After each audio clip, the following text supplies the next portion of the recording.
अस्सलाम वालेकुम। अगर कोई ममसक दवा खाना चाहता है यानी मुगल्लज़ दवा खाना चाहता है, ममसक जो है उन चीज़ों का इस्तेमाल करना चाहता है, तो फिर वो उसकी तलाश करे जो मुश्क का इस्तेमाल करता हो, जो कस्तूरी का इस्तेमाल करता हो, जो कस्तूरी का अक्सीरगर हो, जो कस्तूरी का माहिर हो। उसके अलावा ममसक की कोई दवा पायदार नहीं समझी जाती। एक अक्सीरगर की नज़र में, एक केमिस्ट की नज़र में, एक कीमियागर की नज़र में ममसक की जो पाए की दवा होती है, जो मुगल्लज़ की पाए की दवा होती है, वो सिर्फ मुश्क है, सिर्फ कस्तूरी है।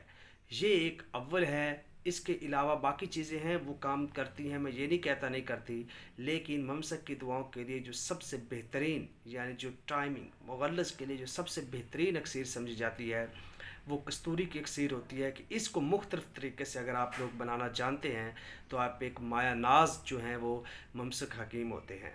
तो आई होप कि आप लोग ये मेरी बात समझ में आई होगी हकीम भाई, कि किस तरीके से आपने ममसक बीमारियों का इलाज करना है। उसके लिए आपको मुश्क का इस्तेमाल करना पड़ेगा, कस्तूरी का इस्तेमाल करना पड़ेगा।